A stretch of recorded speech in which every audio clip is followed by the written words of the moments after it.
Good morning. Welcome to First Universalist Society in Franklin. I'm Ann Parsley and my pronouns are she, her. I'm a member of the worship committee and I'm glad we're together. As we gather this morning, I hope you find solace and rest, rejuvenation and connection, a moment of peace and the strength to carry on. Wherever you have been this week, whether your heart is light or heavy, whoever you are, whoever you love, be present and welcome. If you are visiting with us this morning, we're especially glad you're here. Please take a moment to sign our guest book in the foyer or our virtual guest book online. You'll find the link in the chat. Please gather after the service for snacks and coffee in the Fellowship Cafe or stay a while to chat on Zoom. If you would enjoy a quieter place to socialize, look for the quiet room down the hall in the Religious Education Wing. Our service this morning will be presented by FUSF's Climate Justice Team. Reverend Beverly Waring will be back in the pulpit next week speaking about God, an apple, and a chair. And now let's join our hearts and minds together as we gather for worship.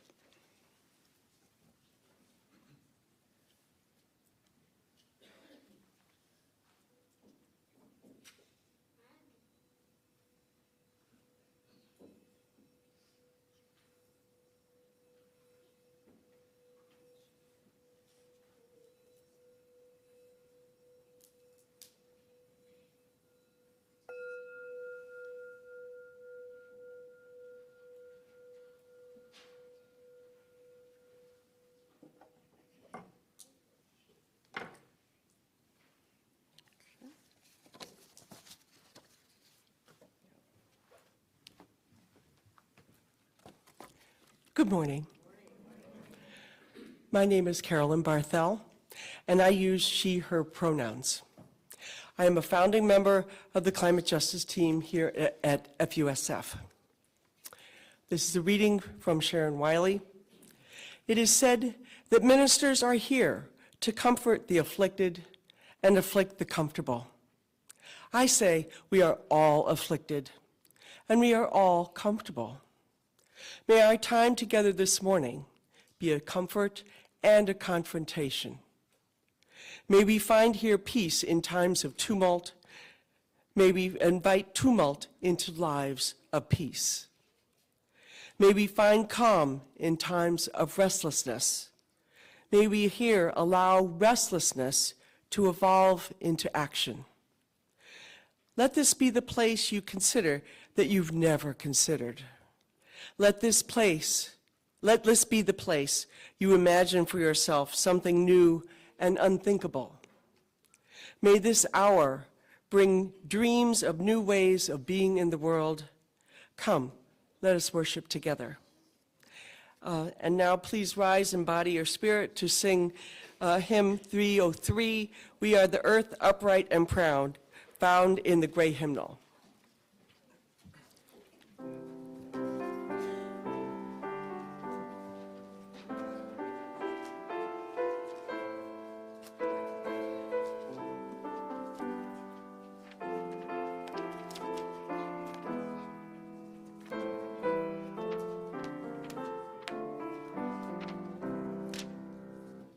We are the earth, upright and proud, in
Each Sunday morning, we share a centering ritual with Unitarians around the world, the lighting of a chalice.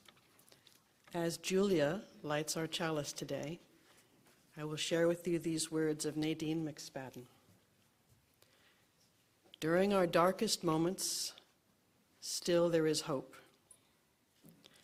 When facing our biggest challenges, still there is hope. When all we can do is put one foot in front of the other, still there is hope. When we can't find the way out, still there is hope. We are the hope for ourselves, for one another, and for the earth. Always there is hope. Please remain seated and join together in singing our unison affirmation, which can be found in the front cover of the gray hymnal.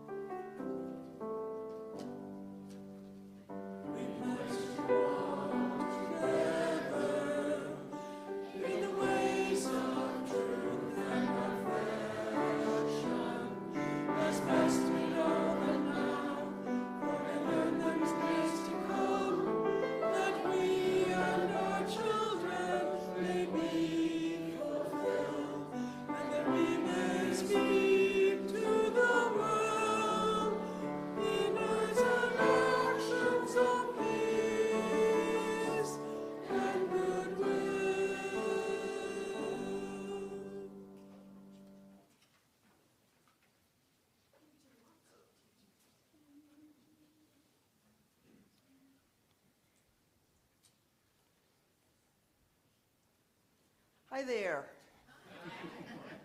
I'm Rev Bev. Unfortunately, your DRE, Sarah Allegretti, was not feeling well this morning. So that's unfortunate for her and lucky for me, because I get to be here doing the Time for All Ages. So I'm happy too. Has anybody ever read this book? Holy moly.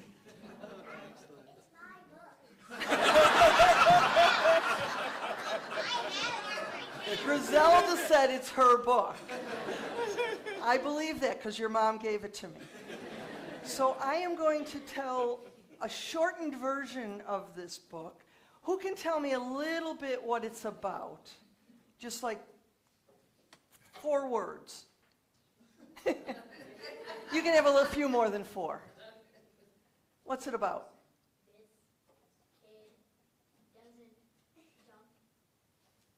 He doesn't jump? Does he end up jumping?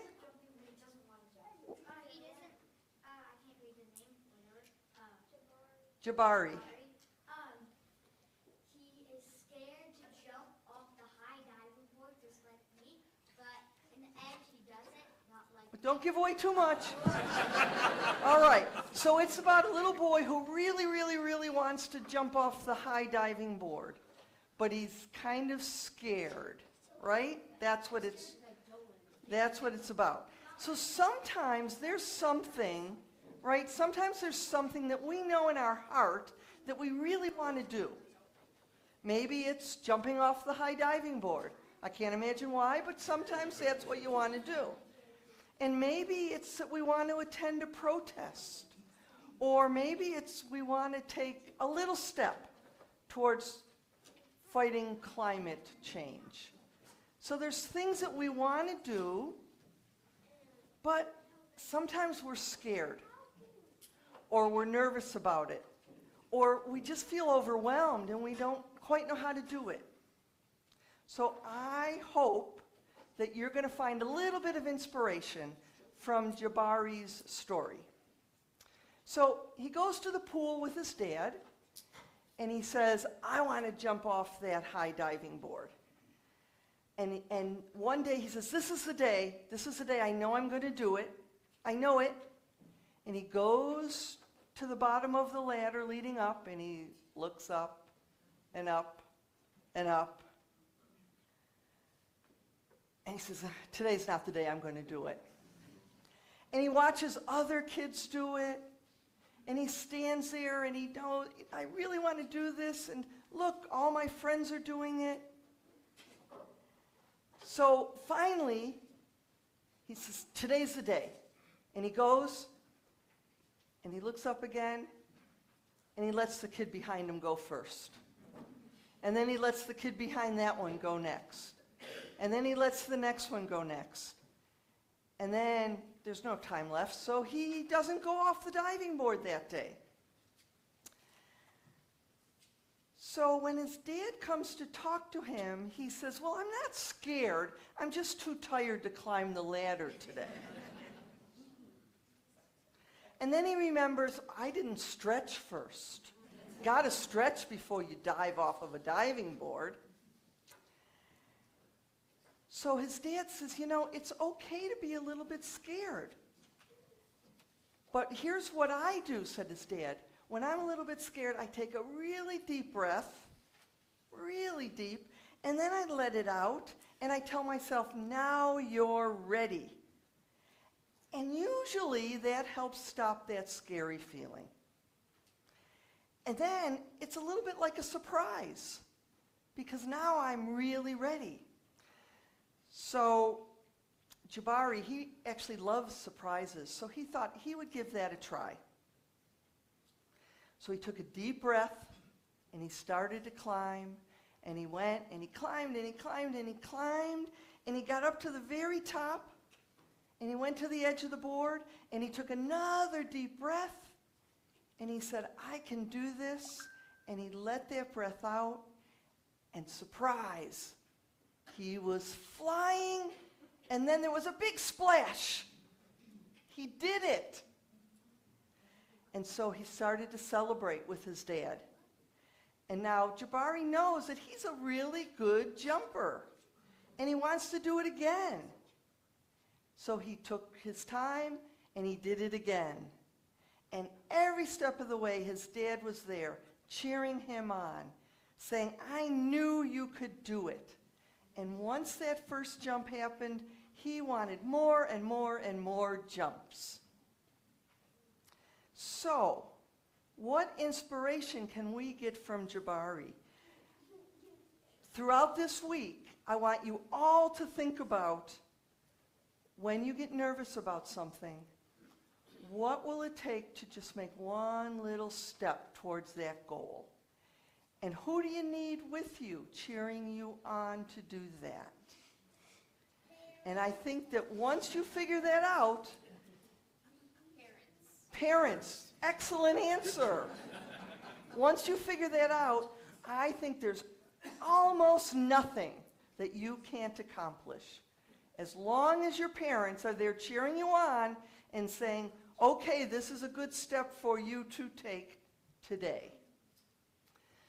Please join me in singing our children down to their religious education program.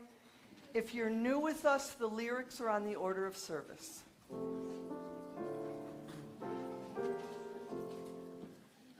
As you go, may joy surround you. As you go, go in peace. Know our love is with you always. As you go, as you go, as you go, may joy surround you. As you go, go in peace. Know our love is with you always. As you go, as you go. An invocation by Joanne Macy. We call first on the beings of the past. Be with us now, all you who have gone before, you, our ancestors and teachers, you who walked and loved and faithfully tended this earth. Be present to us now, that we carry on the legacy you bequeathed to us. Aloud and silently, in our hearts, we say your names and see your faces.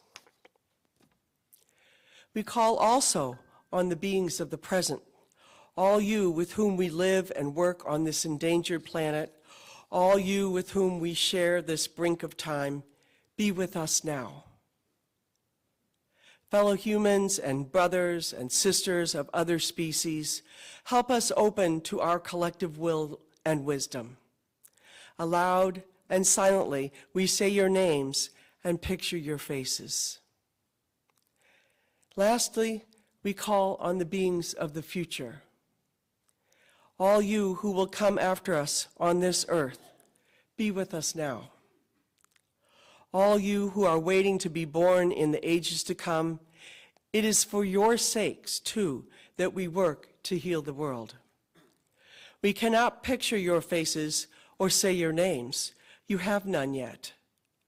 But we would feel the reality of your claim on life. It helps us to be faithful in the task that must be done, so that there will be for you, as there was for our ancestors, blue sky, fruitful land, clear waters. Good morning. My name is Mark Minichelli. My pronouns are he, his. Today's offering is a plate giveaway to two organizations that are focused on reversing climate change. The first, 350 Mass, is a statewide grassroots organization working to end fossil fuel dependency and secure a just transition to clean energy future. The second is a spin-off from 350 Mass. It's a local organization called Energize Franklin.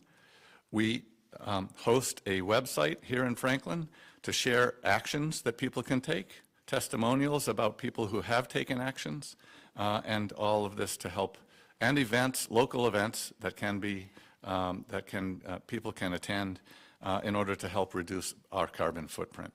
All of us on the social justice, the climate justice team are participants in both of these organizations, and we appreciate your generosity this morning. The offering will now be taken.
I'm reading from William Shatner's book, Go Boldly, Reflections on a Life of Awe and Wonder. William Shatner, the Star Trek actor, at age 90, was able to go on a voyage into space on Jeff Bezos's Blue Origin space shuttle on October 13th, 2021. And this is his reflections on that. We got out of our harnesses and began to float around. The other folks went straight into somersaults and enjoying all the effects of weightlessness. I wanted no part in that. I needed to get to the window as quickly as possible to see what was out there. I looked down, and I could see the hole that our spaceship had punched in the thin, blue-tinged layer of oxygen around Earth. It was as if there was a wake trailing behind where we had just been, and just as soon as I noticed, it disappeared. I continued my self-guided tour and turned my head to face the other direction, to stare into space. I love the mystery of the universe. I love all the questions that have come to us over thousands of years of exploration and hypothesis. Stars exploding years ago, their light traveling to us years later, black holes absorbing energy, satellites showing us entire galaxies in areas thought to be devoid of matter entirely. All of that was thrilled for me for years, has thrilled me for years. But when I looked in the opposite direction, into space, there was no mystery, no magic awe to behold. All I saw was death. I saw a cold, dark, black emptiness. It was unlike any blackness you can see or feel on Earth. It was deep, enveloping, all-encompassing. I turned back toward the light of home. I could see the curvature of Earth, the beige of the desert, the white of the clouds, and the blue of the sky. It was life, nurturing, sustaining life. Mother Earth, Gaia. And I was leaving her. Everything I had thought was wrong. Everything I had expected to see was wrong. I had thought that going into space would be the ultimate catharsis of that connection that I had been looking for between all living things. That being up there would be the next beautiful step to understanding the harmony of the universe. I had a different experience because I discovered that the beauty isn't out there, it's down here with all of us. Leaving that behind made my connection to our tiny planet even more profound. It was among the strongest feelings of grief I have ever encountered. The contrast between the vicious coldness of space and the warm nurturing of Earth below filled me with overwhelming sadness. Every day we are confronted with the knowledge of further destruction of Earth at our hands, the extinction of animal species, of flora and fauna, things that took 5 billion years to evolve. And suddenly we may never see them again because of the interference of mankind. It filled me with dread. My trips to space was supposed to be a celebration. Instead, it felt like a funeral.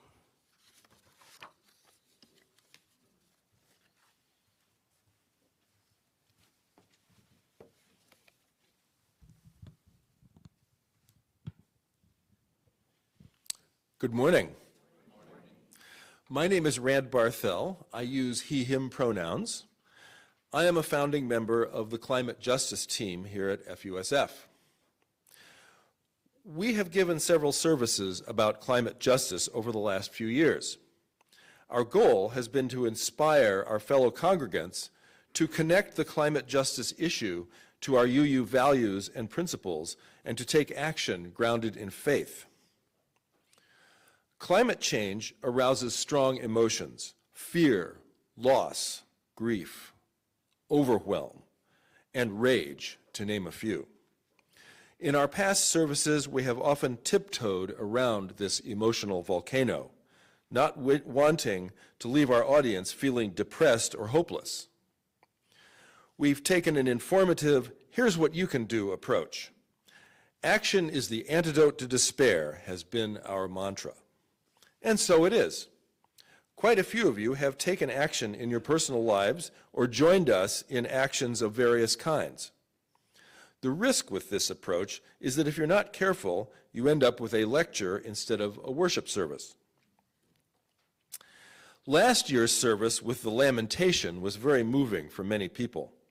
The Lamentation was a dramatic group reading written by one of our colleagues in 350 Mass about climate loss, the fossil fuel industry's deception, and activists' longing for others to join them. We are recognizing that people's personal stories about climate change need to be told so that so people can understand what motivates them as climate activists. So we are going to tell some of those stories today. We will hear from several members of our climate justice team about how they found their way to action grounded in their UU faith. We will focus on the personal, local, and state level.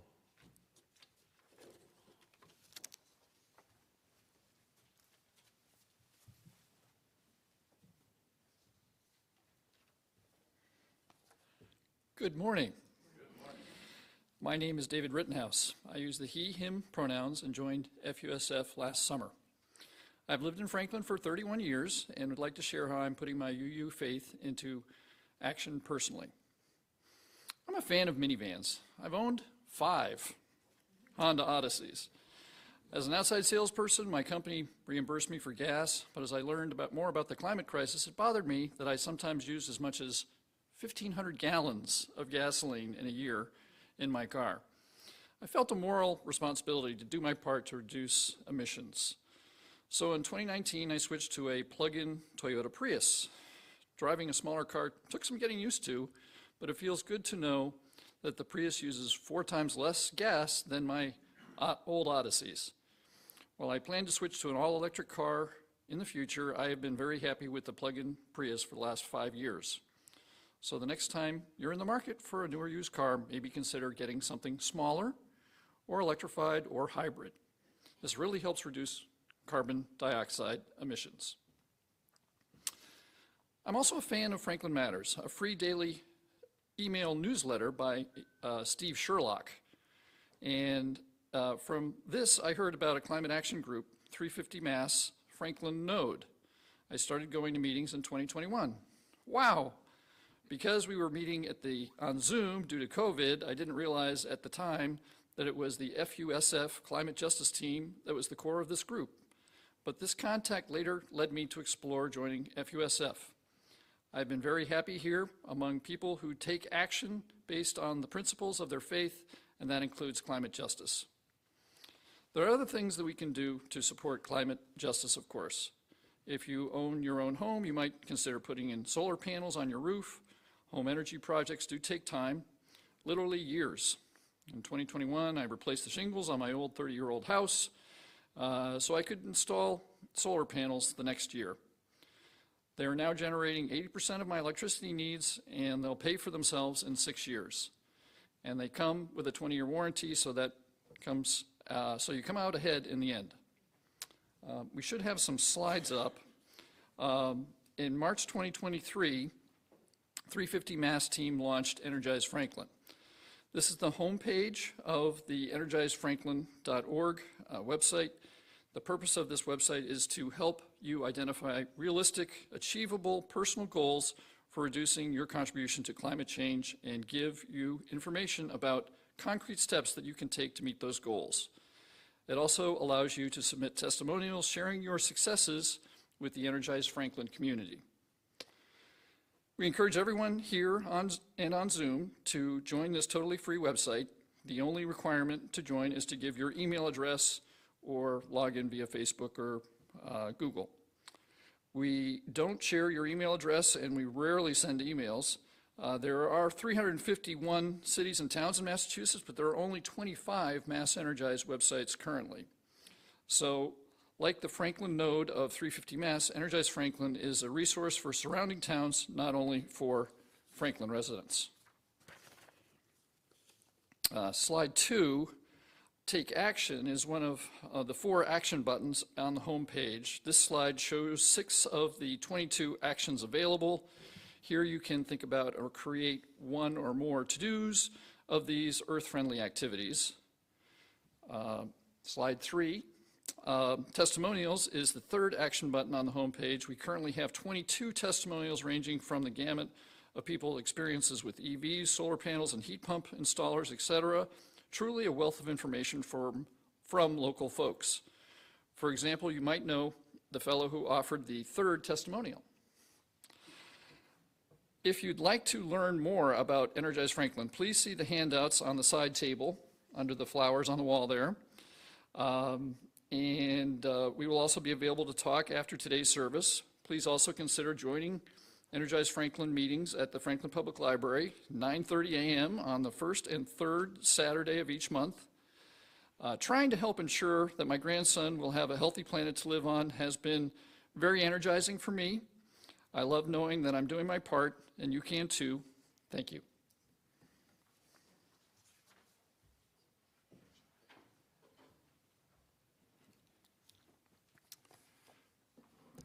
Good morning again, Mark Minichelli, still he, his.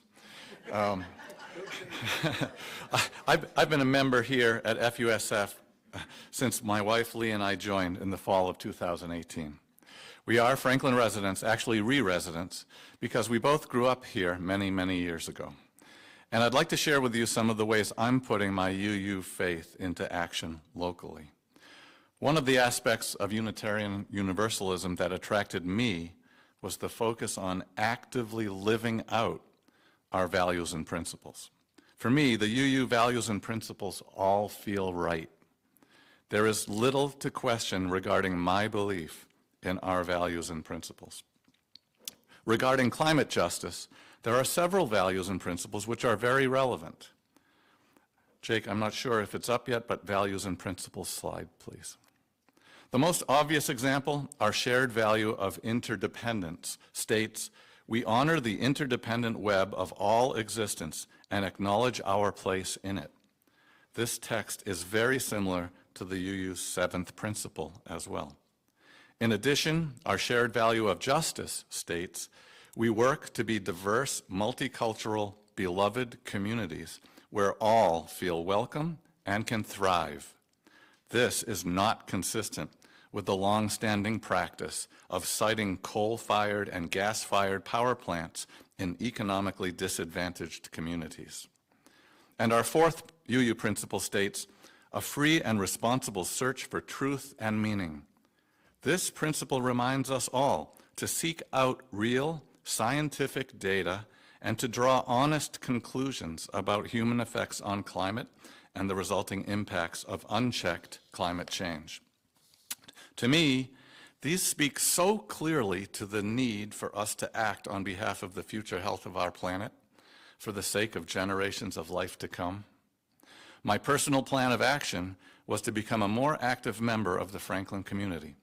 I had begun to attend a few public meetings at the Franklin Municipal Building, town council meetings, school committee meetings, conservation commission meetings, and I began to realize what a privilege it was for me to be retired and have the time to spend at these meetings, and how easy it was for me to stand up and speak my mind with civility during these meetings. I became determined to use my newfound voice to make a difference locally as best I could. During a January 2024 Town Council meeting, I publicly spoke to commend the Franklin Town Administrator for negotiating a second municipal aggregation electric utility rate for Franklin residents, which can reduce electric supply costs while supplying solar and wind-generated electricity for the town's residents. But I also pointed out some room for improvement, citing the fact that some of our purchased power was generated outside of our New England network, traded for credits, and technically didn't power our homes. I set up a meeting with Town Administrator Jamie Helen, and Dave Rittenhouse and I met with him to explain our concerns and our challenge to achieve 100% local power content in the next round of municipal aggregation negotiations. Later in 2024, in the midst of some contentious discussions about town budgets in Franklin, I learned that the town administrator's proposal to add a sustainability manager to his staff would be withdrawn due to costs. Based on some great research by Carolyn Barthel and others, we developed a document which shows how several area sustainability managers have been able to easily offset their costs by bringing grant money and cost savings to their respective towns. I publicly presented on several occasions my support of adding a sustainability manager to the Franklin Town offices, and that it would likely bring money into the budget rather than being a cost burden. I set up another meeting with Town Administrator Jamie Helen and met with him and Steve Derderian in order to share our information. I also sent the information package to all Franklin Town councilors by email. Jamie was happy to see the data we had presented, thank you, Carolyn, and has since voiced his interest in hiring this type of position during several subsequent public meetings. Recently, Mr. Helen has stated that Franklin has applied for a part-time energy manager position funded by Mass Save, so we are making some progress. I had no previous experience working with local town government or publicly advocating for anything. The UU values and principles gave me the courage and motivation to get more involved and to put our principles and values into action. If I can do it, you can do it too. I'll be happy to share more information with you if you are interested after the service today. Thank you.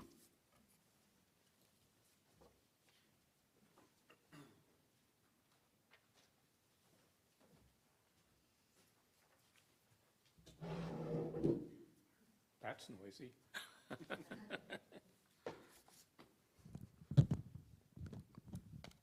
Stay put. Hi all, I'm Steve Derderian. I go by he, him, and I've been a member of FUSF since '97 and a resident of Franklin since I was in my 20s.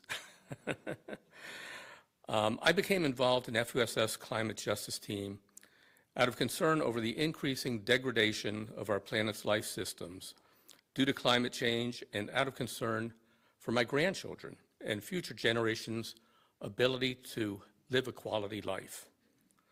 Like all of you, I read a seemingly daily onslaught of reports of climate crises across our world, from increased major storm events and consequent devastation, to rampant wildfires, to crop failures due to drought, to destruction of fisheries due to ocean warming, to alarming increases in extinctions, basically painting an image much like in Neil Young's song.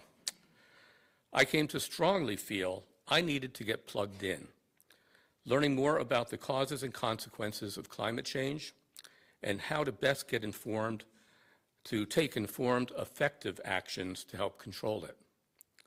What better resource for this than our own climate justice team? What I found upon joining was a group of welcoming, engaged, highly informed individuals from whom I learned how to advance our action agenda and leverage my own contributions as part of a team. Basically, I found a community within our community. FUSF's climate justice team has been very active over the past year in championing clean energy at the state level through visibility campaigns at the State House, letter writing to and meetings with legislators, and testifying at climate legislation hearings. We further leverage our impact by serving as the Greater Franklin 350 Mass Node, part of a statewide organization working to end fossil fuel dependency. Some may recall the failure of the House and Senate to pass a climate bill last July.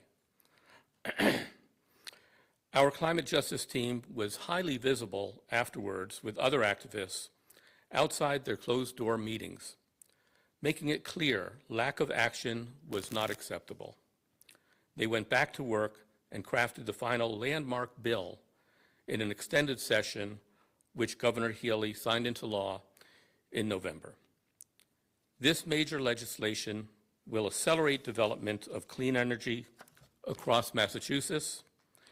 It is now actually written into law that we're getting off of gas and what that will do to reduce carbon emissions.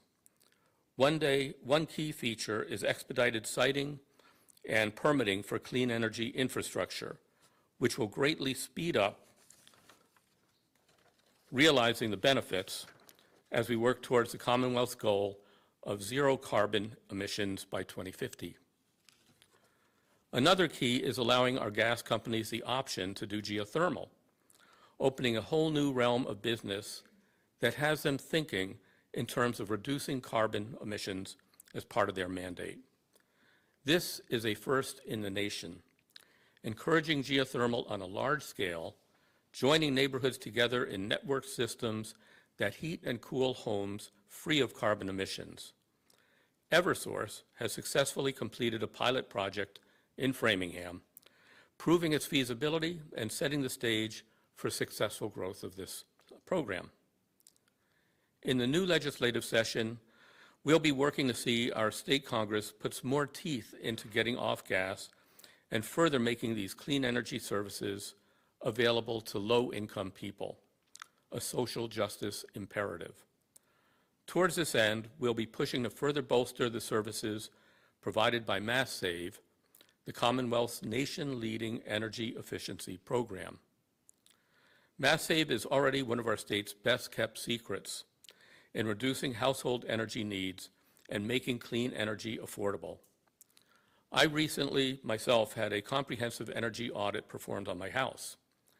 Based on my income as a retired senior, I'm eligible to receive $5,500 of additional attic insulation, new programmable thermostats free of charge. I'm now exploring using their available rebates of up to $10,000 and 7-year interest-free loans to convert from gas heat to a clean energy savings air source heat pump for electric heating and air conditioning. The current legislation we're supporting would expand MassSave services to make transition to air source heat pumps more affordable to middle and lower income residents. As more of these systems are installed, costs will come down and tech advances introduced to further drive down cost. We will be advocating for MassSave to be at the forefront of pushing for this progress. I am personally proud of our state for being a true leader in working to reduce climate change through a comprehensive array of creative measures. In this day when our federal government is under siege and its climate programs threatened, we are setting an example of what can be done at the state level throughout our nation. We will continue to be the bright light leading the way. We will also be available to talk further after close of service, and if interested, we always welcome new members. Thank you.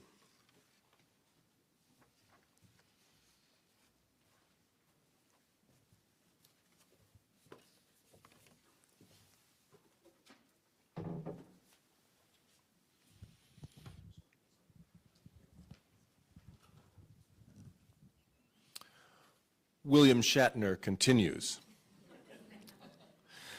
I learned later that I was not alone in this feeling of the emptiness and deadness of space. It is called the overview effect. There are no borders or boundaries on our planet except those that we create in our minds or through human behaviors. All the ideas and concepts that divide us when we are on the surface begin to fade from orbit and the moon. The result is a shift of worldview and in identity. It can change the way we look at the planet, but also other things like countries, ethnicities, religions. It can provide an instant reevaluation of our shared harmony and a shift in focus to all the wonderful things we have in common instead of what makes us different. It reinforced tenfold my own view on the power of our beautiful, mysterious, collective human entanglement. And eventually, it returned a feeling of hope to my heart.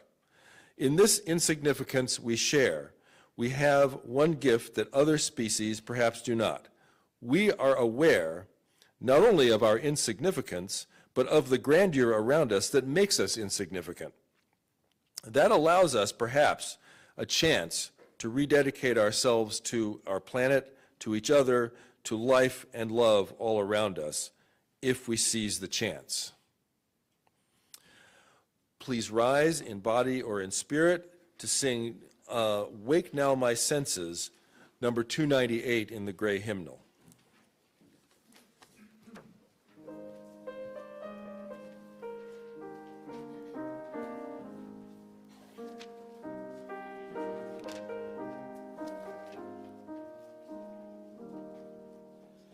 Wake now my senses and hear the earth call.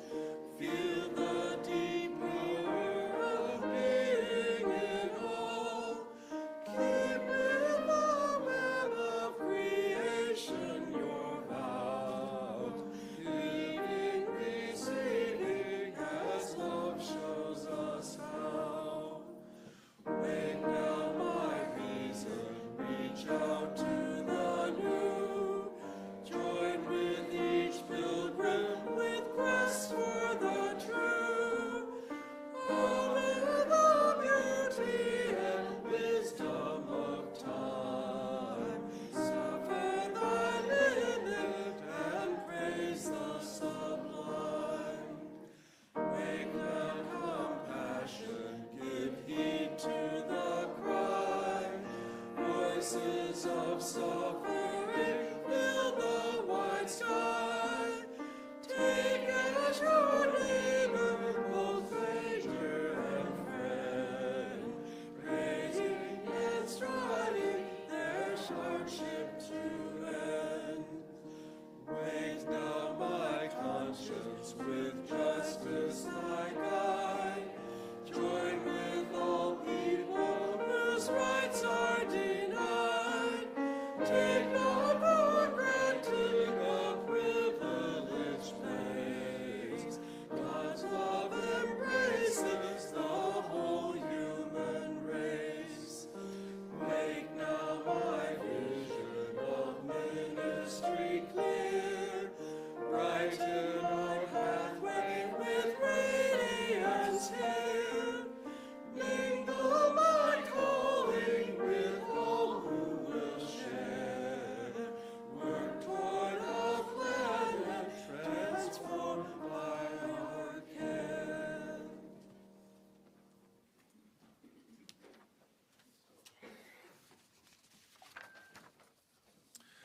A benediction by Emily Richards. May you leave this time together changed. May the promises you have made to yourself about who you want to be feel closer to the reality of who you are right now. May you share that feeling of transformation wherever you go. May it spread into every word, deed, thought, and interaction until we are all changed, transformed, and transforming together, becoming our better selves. And now please remain standing for our farewell song. The words are "Carry the flame of peace and love until we meet again." And please sing this to each other. Carry the flame of peace and love until we meet again. Carry the flame of peace and love until we meet again. We extinguish the flame in our chalice, but not what it represents. The light of reason, the warmth of community, and the fire of commitment. These we take with us and share them in the world. Our worship has ended. Our service to a world in pain and crisis continues.